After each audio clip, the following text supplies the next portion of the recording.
Hi, Genies. It's Fisher. Before we get started, just a quick thank you for getting Extreme Genes to where it is today. We're on radio stations all over America, and our podcast is growing exponentially. I'm often asked, what can I do to support Extreme Genes? Well, that's easy. Become a part of our Extreme Genes Facebook community and like our page. Share the podcast with your friends. Follow us on Twitter. And most importantly, support our sponsors through links on our website. They're the best in the business. Thanks again. Now let's get on to this week's podcast. Are you digging up the dirt on your dead? Want to find out how? Hear the latest on new family history sources and websites with interesting and fun guests and experts. Find out what other people have been learning about their ancestors. From kings to thieves, inventors to farmers, nothing that's been discovered should surprise us anymore, but it always does. Find out what we mean. Great family history stories and information are on the way now with Extreme Genes, Family History Radio, and extremegenes.com. It's been this way for generations.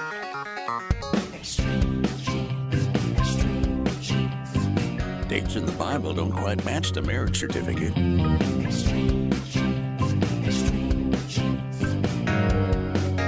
Uh-oh.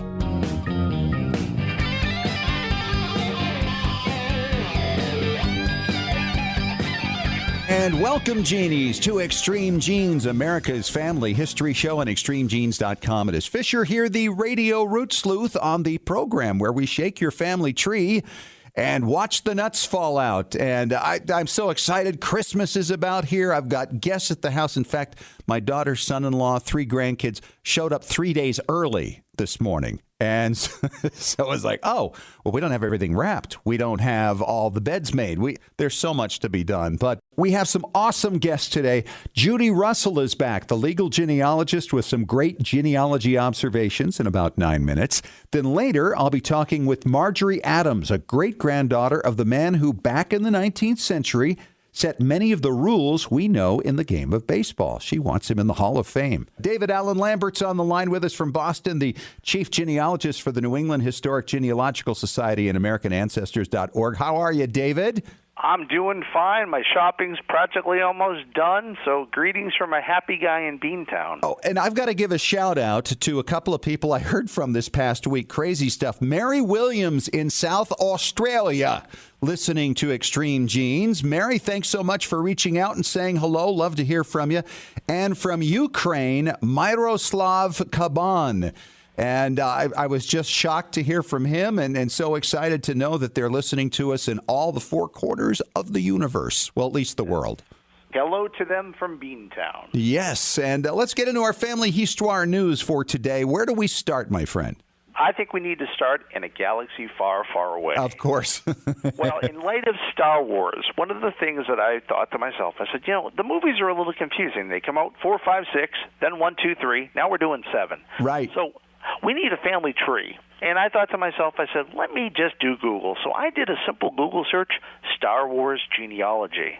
And on the Wikipedia, which is the first hit, I kid you not. Wikipedia. There is the genealogy of the Skywalker family. So if you ever wanted to know who Darth Vader's kids really are without a DNA test, go there. Well, that's great. And you know what's fun about that? In keeping with what you talked about last week about inspiring kids to be interested in family history, what a great tool. Absolutely is. Hey, speaking of people in a different planet or at least a different world, the royal family. Have you heard about this? Oh, my goodness, yes. The gift exchange? Yeah, the gift exchange. The royal family in England. Queen Elizabeth has set a budget limit because, you don't want to break the budget on exchanging gifts when you're worth how many billions of dollars.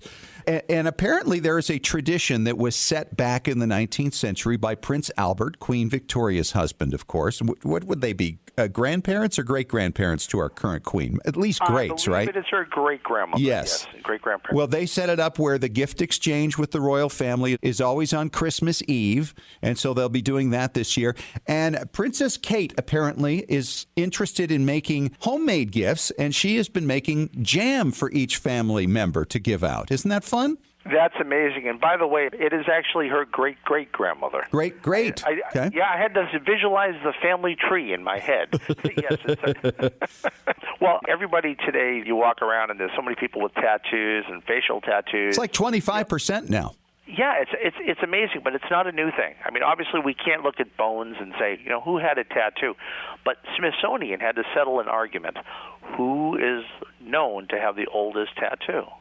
And if you remember the Alpine glacier that receded and the Iceman that showed up Otzi? Yeah, Otzi is our man. He has 61 tattoos across his body. Wow. On his left wrist, lower legs, lower back, and torso, and he dates back to dying around 3250 BC. That's a long time to make a mistake on a tattoo and have it preserved for posterity. Good point. Well, I'll tell you, every so often, especially when you're shopping, you reach in your pocket, you drop something like money. Well, in this case, maybe loose change. If you do it all together, you bury it in your yard, and some metal detector guy comes, there could be a millionaire. Right, so that's think true. About burying a little time capsule in your backyard for future metal detectors, like the gentleman in Oxfordshire, England, who back in October, with a metal detector on his 60th birthday, went out and found over 180 coins, bracelets, and pieces of gold dating back to 870 AD from the time of Alfred the Great. The values out on the coins, for instance, one of the Alfred the Great silver coins alone are commercially valued at $2,500 a piece. And how many does he have? Over 180. Oh. So needless to say, this is going to be split between the landowner and the metal detectorist or whatever deal that they struck. And, of course, the British Museum will find it. I mean, they find these Saxon hoards and Viking hoards once every so often, but it's amazing when they find them. And they're just not found by archaeologists. Right. All right, tech tip. What do you got? The tech tip. Well, I'll tell you, I did see the new In the Heart of the Sea. Liked it very much, and then I thought to myself, my own great-grandfather was the inspiration for my genealogical interest. You might remember from the episode I talked about him, was on a whaling ship. I have a copy of the whaling log, and I thought, how fun after watching the movie to plot out where my great-grandfather went from 1871 to 73 with the longitude and latitude in the book. And I thought to myself, well, I really don't have the mapping skills to do this. I don't need that. Google Maps, I can either click on a place that shows up as a location when they went to port and get the longitude and latitude, and then follow it day by day by the longitude and latitude that's recorded in the logbook. I've done the same thing for my grandfather in the 1920s when he was on the USS Galveston in the 1920s and tracked for 3 years where he was all over the Caribbean and Central and South America. It's fun stuff, and it's free.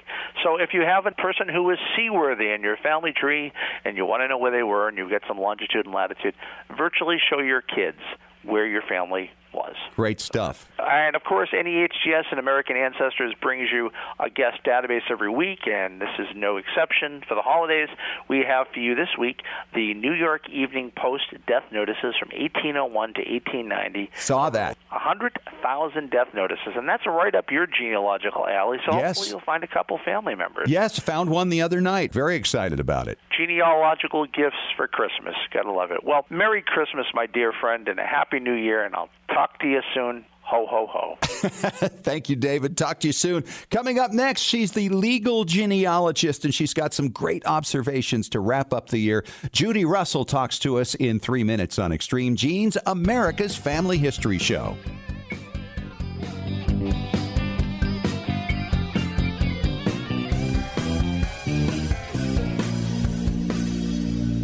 Well, Genies, my personal family history researcher who sends me new information day and night has sent me some incredible new records and newspaper stories lately. Hi, it's Fisher, and the name of that researcher, by the way, is myheritage.com. It's the hardest working service in genealogy, looking for records of your family 24 hours a day, 7 days a week. Yes, even while you're sleeping. How does it work? MyHeritage uses hundreds of algorithms to match your ancestors to over 5 billion records from around the world, and with 97% accuracy. That means no more wasting time figuring out whether or not a match really is a match. I hear from listeners all the time who are shocked with how much information is accurately found and then passed along.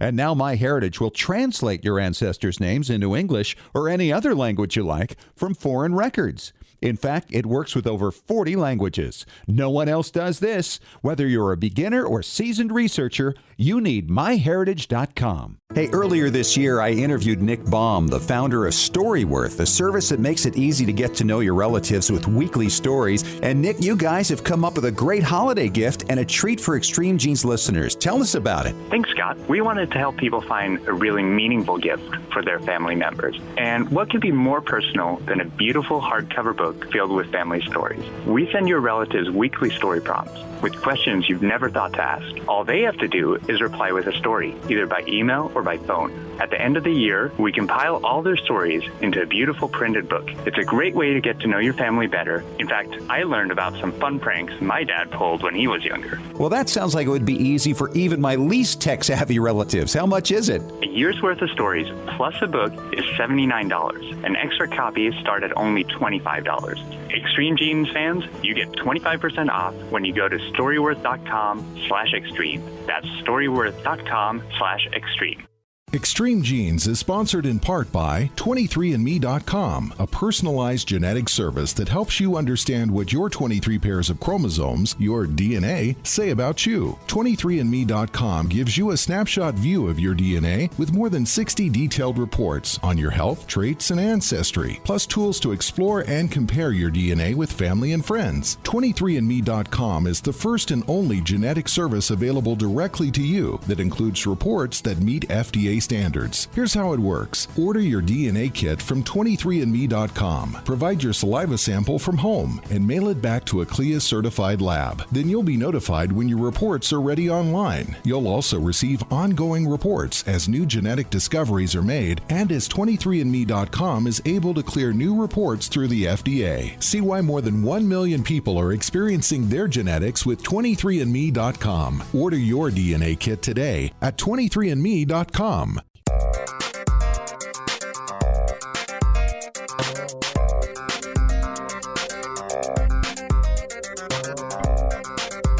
Well, here we are getting ready to wrap up as we approach the end of the year, and I am so excited to get my good friend Judy Russell, the legal genealogist, back on the line because she's always got some interesting observations, often things that I just have never thought about before. Judy's in New Jersey with us. How are you, Judy? Happy holidays. Happy holidays, Scott, although I have to tell you that we are having such a heat wave here, it doesn't feel like December at all. Oh, well, go to the malls. You'll see it. You'll feel it.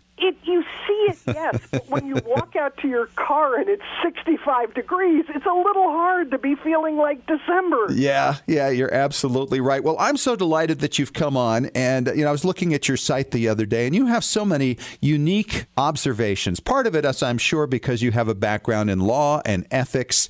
But I love some of your observations. For instance, the thing you did about different copies of the same records and how they appear in different websites. What made you think, hey, wait a minute, this would make a nice column?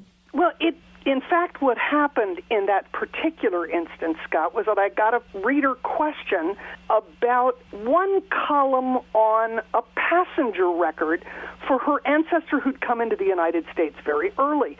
And everybody else on this passenger record, the country that they were a citizen of pretty much matched the hometown. Mm-hmm. But with her record, the town said Steinort, which is Germany, and the country said Russia. So I popped on over to Family Search to look at the document myself, and it was quite clear to me on the Family Search record that it said Prussia, right, and not Russia. So it's Germany, not Russia. Yeah, a little bit different. Well, except when you look at the record she looked at, the exact same underlying document, but a different microfilming on Ancestry, it absolutely does look like Russia. It was even indexed as Russia on Ancestry. But there was a much clearer, probably newer microfilming done by Family Search. And on Family Search, there was no question at all. It was Prussia, not Russia. So that just reminded me of all of the circumstances I've come across in my own research, where depending on where you find the document, you may really come to different conclusions. So when we as genealogists get told, and boy, we are told over and over and over, you got to cite your sources, and that includes saying what website you saw it on. There are a lot of people who say, well, I don't need to do that. That's not important. Right. Oh, but it is. Because if you're looking at it on Ancestry, you think this family came from Russia. Sure. But if you look at it on Family Search, you see that they were really German. And you gave a demonstration of that. You showed illustrations of both pieces from both sites. And there's no doubt. It says Russia on one and Prussia from the other, but it's the same record, the same underlying original record. It was really quite an eye-opener. Yeah, and the other example that I used out of my own family research, there's an entry in the 1850 census of my family in Mississippi, and looking at the census record everywhere I've ever been able to find it, I was never entirely sure how old the second child was. It could have been 3 months or 5 months or 6 months or 8 months, because the outline of the top number over the slash and then the 12 just wasn't clear. So I was in Mississippi in June, had a chance to go out to the libraries in the local areas, and somebody had actually done a physical photocopy, printed, believe it or not digital, you can hold it in your hand, of the original census record, and it was crystal clear it was 5 months. Mm-hmm. No room for doubt at all. So getting as close to the original document as possible, looking at all possible websites, checking any source, and checking to see if perhaps there's a newer version of the microfilming can make all the difference in the world. And don't you think that it's also true, and maybe of even greater value, to recognize that people index them differently? There have been different indexing efforts on the same records, and people come to different conclusions, even though you're supposed to have all these people double and triple checking what the original person came up with. It's amazing to me that you can look in one record, a census indexing, for instance, and not find who you're looking for, and then go to a completely different place and find exactly what you're looking for quite easily. Absolutely. I mean, start with the fact that a lot of the older census records were indexed by local genealogical societies. Yes. So they knew the people in their community. They knew the families that were there. They're not going to misread Cottrell as Cattrall. They're going to get it right. Then you have some of the commercially prepared indexes. The 1910 index on Ancestry, for example, I think was outsourced to China or some other place where clearly they didn't speak English. It is brutal in the number of mistakes. The only time you get the double and triple checking, realistically, is the crowdsourced indexing at Family Search. Right. So, yeah, lots of different possibilities on the indexing, which is why we don't rely on indexes. Got to get to that underlying document if it exists. It's funny sometimes to look at that original and go, how in the world did they ever come up with this? Exactly. You look at it with that's a joke. It can't possibly be serious. Exactly. It happens. All right, what else do you have that's on your mind? I saw this thing about obituaries and incorrect obituaries, and that kind of lit me up because it's so true. We have to understand, and I do really understand, that obituaries are often written or the information is provided by somebody who is grief-stricken, not focusing, giving the best information they have on the spot, but it just turns out to be wrong. Mm-hmm. And the example that I used is a first cousin of my mother's, so a first cousin once removed to me. It's a perfectly lovely obituary that ran in 2 or 3 South Dakota newspapers after she passed away there. And some of the information was terrific, and some of it was just totally wrong.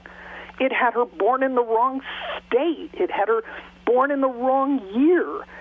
Things that you would think people would get right, and they were simply 100% wrong. Yeah, birth years off, birth dates off, age.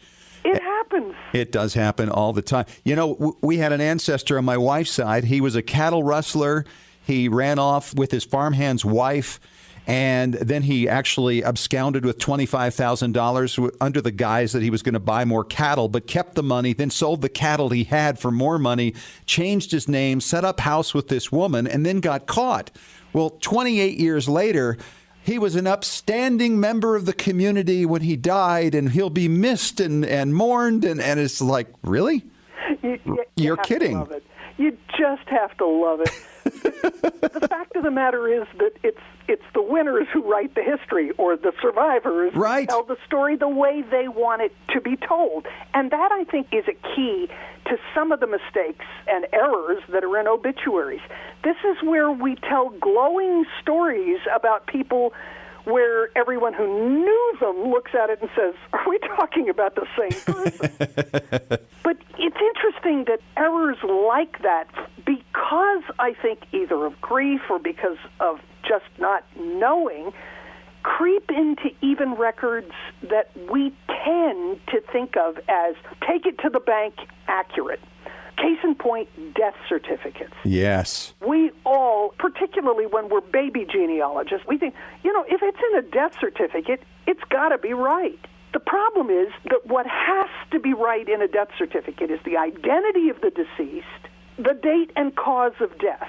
Those are the legal attributes of a death certificate that, whoever signs that death certificate better be right, or there's a possible penalty of perjury. Everything else is up for grabs. Right. And, really what we're talking about here, Judy, is the idea of, are we going to be name collectors, or are we going to be real name detectives where we take all the clues and analyze it and come up with our best conclusions? Don't you think? You are absolutely right. We talk about the elements of the genealogical proof standard, and the one that is the most important is reasonably exhaustive research. I love that. Yes. And then we go on to the analysis and correlation once we have all of the evidence pieces. But if you took my father's death certificate, you'd have his father's name wrong. You'd have a misspelling of the city in Germany where he was born. You'd have his mother's maiden name wrong. My stepmother simply didn't know those facts. So when she put in the information, she put in what she thought.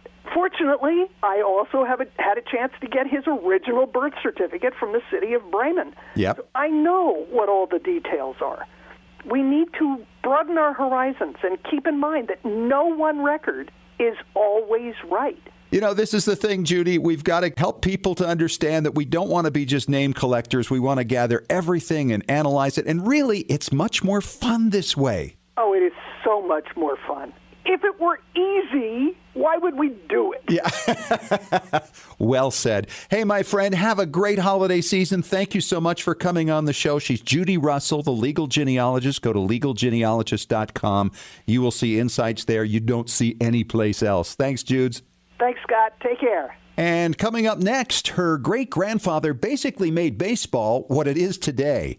We'll talk to Marjorie Adams about her quest to get Daniel Doc Adams into the Baseball Hall of Fame. Coming up in 5 minutes on Extreme Genes, America's Family History Show.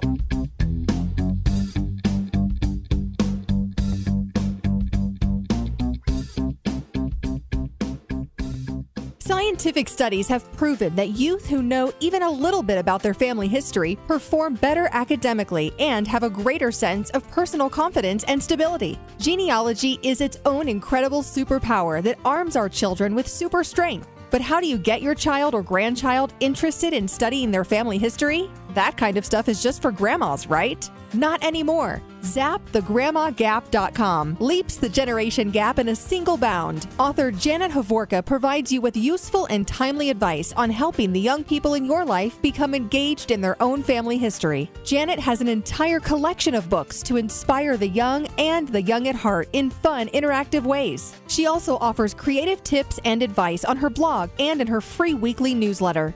Stop by ZapTheGrandmaGap.com today to sign up for Janet's free email newsletter with 52 weeks of easy tips, free downloads, and order your set of resource books and workbooks.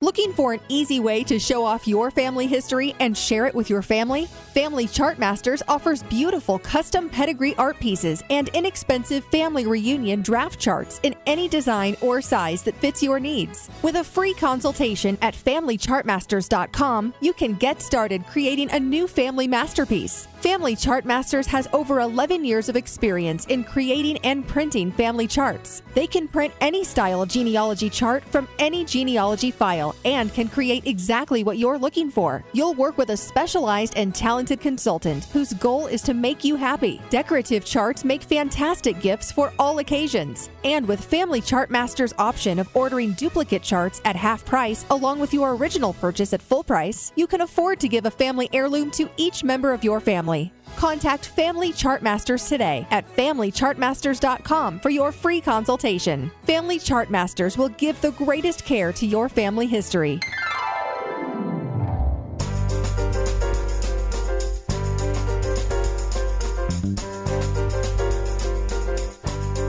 And welcome back to Extreme Genes, America's family history show. Fisher here, the radio root sleuth, and always excited to talk to people with a fascinating family background, especially when it affects them to this very day after generations. And my next guest fits that bill to the T.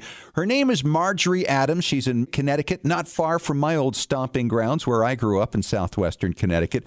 Marjorie, welcome to the show. Thank you so much, Scott. It's nice to be here. Well, Marjorie, a few years back, within the last 10, started getting involved with their family history because you grew up with this story in the background, and you didn't even know that lots of other people were aware of who your ancestor was. Let's talk about him a little bit, Marjorie. What was his relationship, and what was his name? His name was Daniel Lucius Adams, M.D., and he was my great-grandfather. He was born in 1814 and died in 1899. And as an MD, that's where he got the nickname Doc. Absolutely. Doc Adams. And Doc had an interesting side passion. And what was that? And that was baseball in New York City. And that's really where baseball originated, with the New York Knickerbockers especially creating the game and creating the excitement around it that drew lots of crowds and eventually led to professional baseball and, to this day, the major leagues. Well, yes, except I need to clarify, baseball in some form existed long before his team. Right. There's so much evidence of a form of baseball being played in New Jersey before that. Right.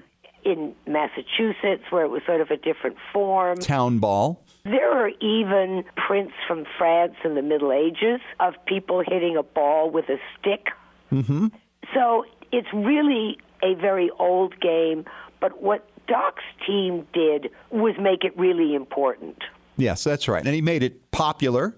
Yes. And he also took the rules from their little league and made it kind of the standard for the game. And yes, this is what makes him very important. And let's go through what some of these rules are, Marjorie. Sure. Well, first of all, he created the position of shortstop. Wow. Derek Jeter, are you listening? Yes, I hope so. And a whole lot of other people. Yes, he created the position of shortstop. It first shows up in the team records in late 1849. And he made all the balls for the team as well. But the balls were very light, so you could hit it quite a distance, but you couldn't throw it very far. Right. So the shortstop position became a relay position. And as the equipment improved, the shortstop position moved in to where it is today. Right, an extra fielder other than the baseman. Got that. Absolutely. Okay, what are some of the other rules he created? He was the first head of the first three rules committees in New York City, starting with his own team in 1848, and then three other conventions that were held between 1853 and 1858. And he was the one who set the bases at 90 feet. He did that calculation. Wow. He's the genius we always hear talked about. Wow, whoever came up with 90 feet, it's perfect. Absolutely. It was Doc Adams. That was right. That was Red Smith. back in the 1950s said that. Mm-hmm. The 90 feet between bases is the closest man has ever come to perfection. That's right. And that was Doc. Yep. He did preside over the convention that passed the rule for 9 men, 9 innings. He was an advocate for that, a very early advocate for that. He also tried very hard to change the game to exclusively a fly game. Right. In those days, an out would be counted if the ball was caught on the first bounce. Right, that's right. He didn't like that. He didn't think it was very manly. In fact, there were certain games, particular games, that were played just with what they called the fly rule as an exception from the usual rule, which was 1 bounce. Yes. And the 2 rules existed side by side, mid to late 60s. It did not pass while he was involved with the game, and he always was very sorry about that. And he did predict in his last speech before the convention, the Rules Committee, that eventually that fly game rule would pass, and it did. And it did. And it's the standard to this very day. Absolutely. All right. Now let's talk about your involvement. You grew up knowing the stories about him. You have some of his memorabilia, some letters. You have pieces of his uniform. Did that mean much to you as you were growing up? Yes and no. I love American history. So from an American history standpoint, yes, it meant a great deal.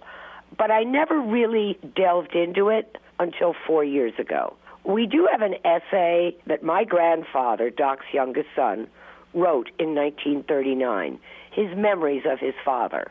And in 1980, you might recall, someone by the name of Nelson Doubleday purchased the New York Mets. Right. And that brought the Abner Doubleday myth back to the surface again. Which is just that, a myth. It is a myth indeed. And my nephew, Nathan Adams Downey, was about 12 years old at the time, and he wrote a long letter to the New York Times, completely dispelling the Doubleday myth and quoting from this essay that my grandfather had written. And God bless the New York Times, they published the entire letter. And that kind of brought Doc into the public knowledge at that point. Yes, that was probably the real kickoff. But then it sort of lay dormant, at least as far as we were concerned. And then in the late 90s, I went to a vintage baseball game here in Connecticut with my late mother and my nephew Nate. And I met these 2 lovely baseball historians. And they knew all about Doc Adams. I was astonished. I didn't know anybody would know the name. I didn't think anybody would care.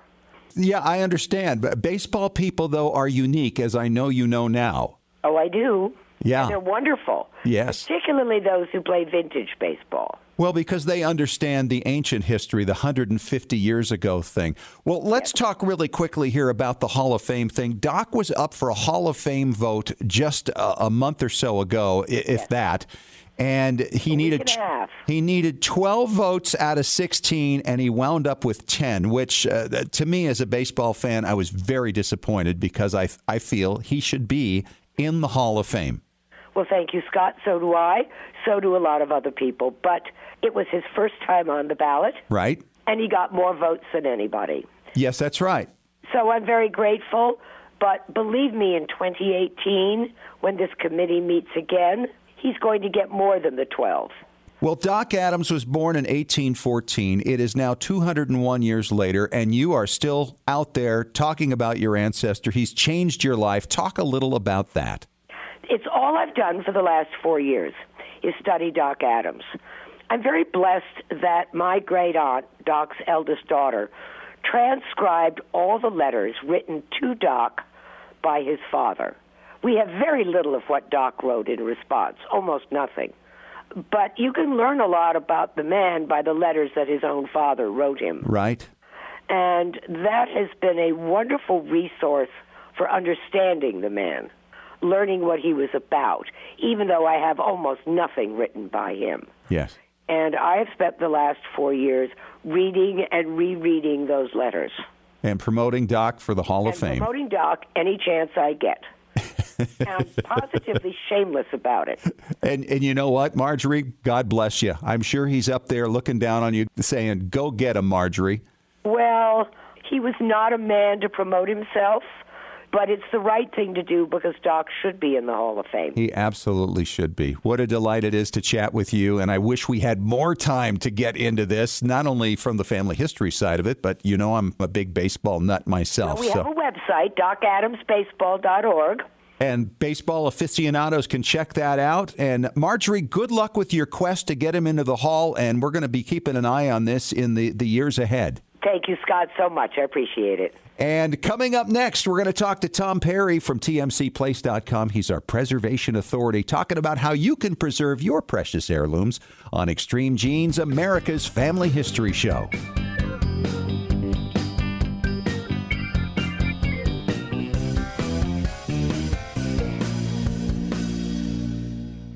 Hey, earlier this year, I interviewed Nick Baum, the founder of Storyworth, a service that makes it easy to get to know your relatives with weekly stories. And Nick, you guys have come up with a great holiday gift and a treat for Extreme Genes listeners. Tell us about it. Thanks, Scott. We wanted to help people find a really meaningful gift for their family members. And what could be more personal than a beautiful hardcover book filled with family stories? We send your relatives weekly story prompts with questions you've never thought to ask. All they have to do is reply with a story, either by email or by phone. At the end of the year, we compile all their stories into a beautiful printed book. It's a great way to get to know your family better. In fact, I learned about some fun pranks my dad pulled when he was younger. Well, that sounds like it would be easy for even my least tech-savvy relatives. How much is it? A year's worth of stories plus a book is $79. An extra copy start at only $25.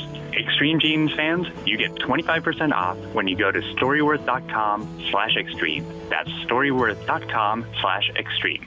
Extreme Genes is sponsored in part by 23andMe.com, a personalized genetic service that helps you understand what your 23 pairs of chromosomes, your DNA, say about you. 23andMe.com gives you a snapshot view of your DNA with more than 60 detailed reports on your health, traits, and ancestry, plus tools to explore and compare your DNA with family and friends. 23andMe.com is the first and only genetic service available directly to you that includes reports that meet FDA standards. Here's how it works. Order your DNA kit from 23andMe.com. Provide your saliva sample from home and mail it back to a CLIA-certified lab. Then you'll be notified when your reports are ready online. You'll also receive ongoing reports as new genetic discoveries are made and as 23andMe.com is able to clear new reports through the FDA. See why more than 1 million people are experiencing their genetics with 23andMe.com. Order your DNA kit today at 23andMe.com. Here it comes, the 6th Annual Roots Tech Conference in Salt Lake City, Utah, February 3rd through 6, 2016, at the Salt Palace Convention Center. The conference, hosted by Family Search International, is the largest family history and technology conference in the world. This year's theme will be celebrating families across generations. It's the perfect place to be inspired to discover, preserve, and share family connections and stories across generations. Past, present, and future. At Roots Tech, you'll find some 200 engaging classes with experts from all over the world. Enjoy daily sessions with well-known keynote speakers and learn all about the new tools available to help you in your journey in the massive exhibition hall. Passes start at $29. For more information and to register, visit rootstech.org. Hope to see you February 3rd through 6 in Salt Lake City, Utah.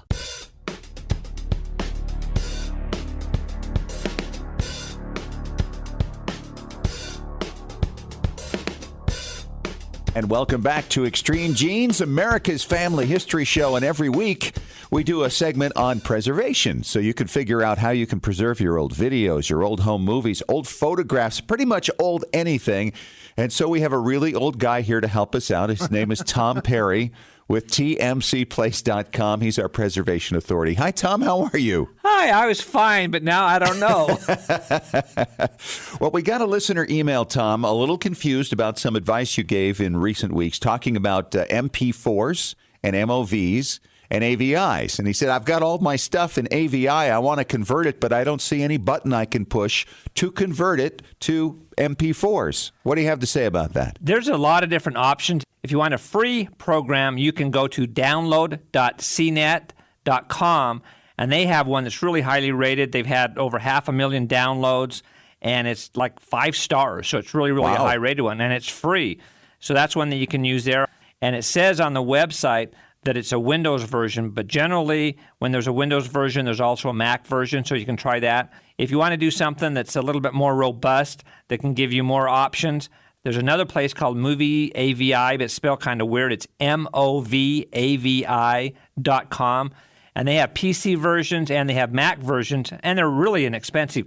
They normally list for $40. However, if you use your tablet or your iPhone and go and order it that way, they do a half-off special, so you can get it for like $20. Wow. So for the $20, it's a really good program. I would suggest going to that, because some other options it gives to you is you can edit all kinds of file formats. So if you want to go the opposite, if you want to go AVIs to some other kind of form like MOV, because you want to send something off to a family member and they want to edit on their Mac, you can do that. One of the biggest problems when people want to turn stuff from AVIs to MOVs to MP4s, and they keep going through all these changes, the quality goes down. Oh, okay. So they need to edit it this way. The quality goes down. They send it off to somebody else. And after it's gone through so many incarnations, it's starting to look like your old VHS tapes that you make a copy, send it out. Aunt Martha, she makes a copy, sends it to Uncle Ted, and they get really degraded. They have a program that's called Super Speed Conversion, which you get for like $20. And this will allow you to do some basic editing without doing a conversion, which makes it really, really nice. So if you want to end up with an MOV, however you want to burn it at the end, it's fine, but you're not having to change between all these different formats while you're editing. You can edit it in its existing format, and then when you're all done, say, okay, now I want an MOV or an AVI or an MP4 or a whole bunch of other kinds of things. So all you need to really worry about, most of our people, are your AVIs, your MOVs, and your MP4s. And like I say, things have changed so much. It used to be AVI was like saying PC. MOV was like saying Mac. MP4s was like saying, what? What's that? But they're all good in their own way. So just remember, do what you want to do. Like one of the programs that I've talked to people about that's a real good editing program is called Power Director. The only disadvantage is it's only a PC program, but it's really, really good. It's only $50. You can do some pretty major editing. And in that, you can use MOVs, AVIs, MP4s. So if you don't have that and you do a lot of editing, I'd really suggest you get that if you're a PC user. And if you go and download Power Director, you can go to newegg.com or whoever you like to buy things from and just download Power Director. And it's a great program. And for $50, it's really, really inexpensive. And the thing is, whenever you get shareware programs, not always, but generally you get what you pay for. So a lot of those programs are going to drive you nuts trying to figure them out. They don't have tech support. So you kind of figure out what's more important to you. If you have all kinds of time to sit and mess around with a program, then fine, save a few bucks.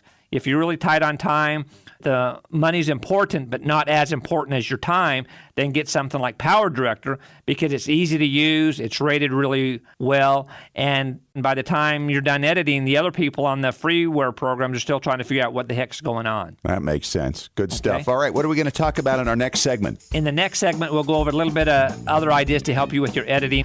You can get all this stuff and start putting it together. All right, coming up next in 3 minutes on Extreme Genes, America's Family History Show.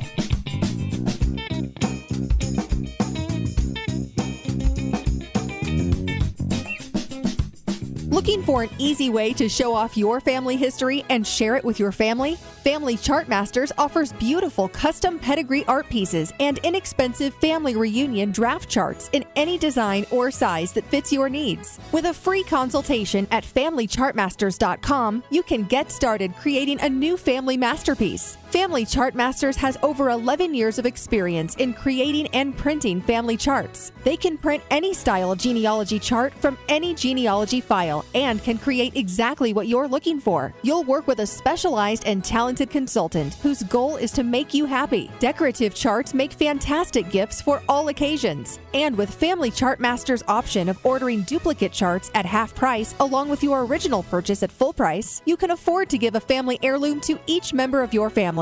Contact Family Chartmasters today at FamilyChartmasters.com for your free consultation. Family Chartmasters will give the greatest care to your family history.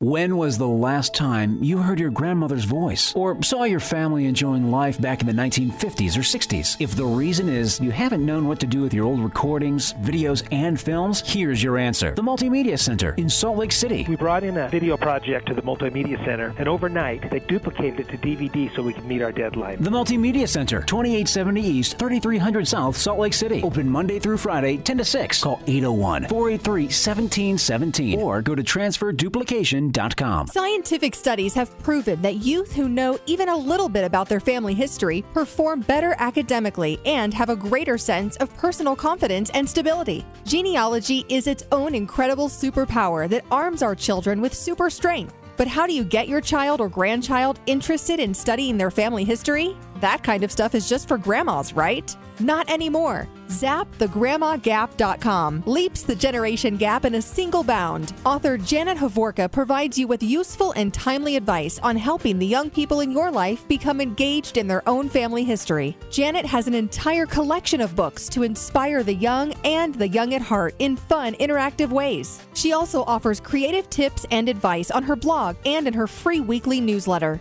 Stop by ZapTheGrandmaGap.com today to sign up for Janet's free email newsletter with 52 weeks of easy tips, free downloads, and order your set of resource books and workbooks.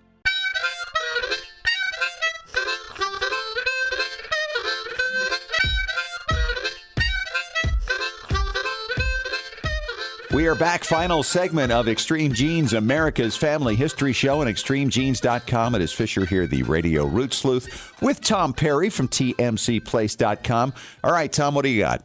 I just got a text about MP4 editing, and they talked about, hey, I've got all this video on my iPhone, on my iPad. What can I do with that? Well, almost the same thing, the software that we were talking about in the earlier segment, which you want to go to movavi.com.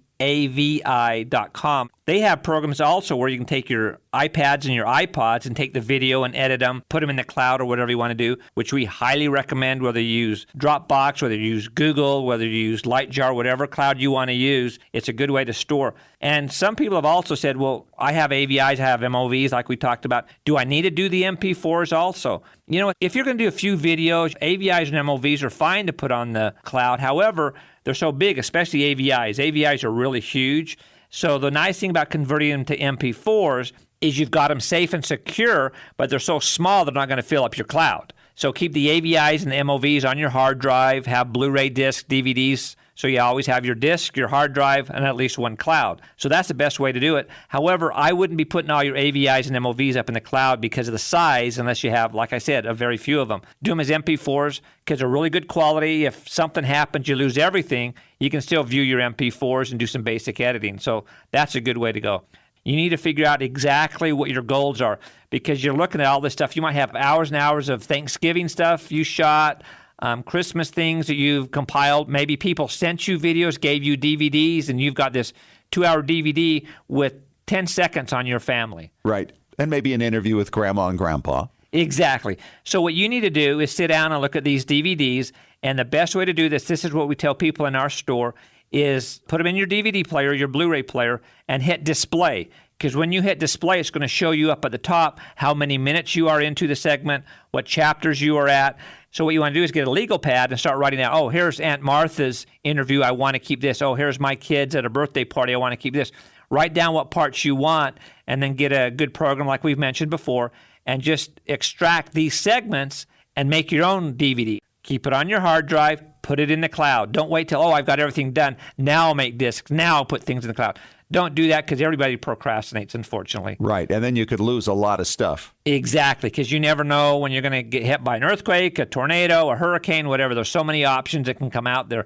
So what you want to do is everyday backup. Like I have a backup drive on all my computers. Every night when I'm done, I close down my computer, I unplug the hard drive, and I put it in a fireproof safe. So worst case scenario, something happens, I've got my hard drives in my fireproof safe. I've got the stuff on my cloud. I've got stuff on DVDs and Blu-rays, which I've sent out to family and friends. So don't wait till a project's done to take care of it. Take care of it in every step that you're going through.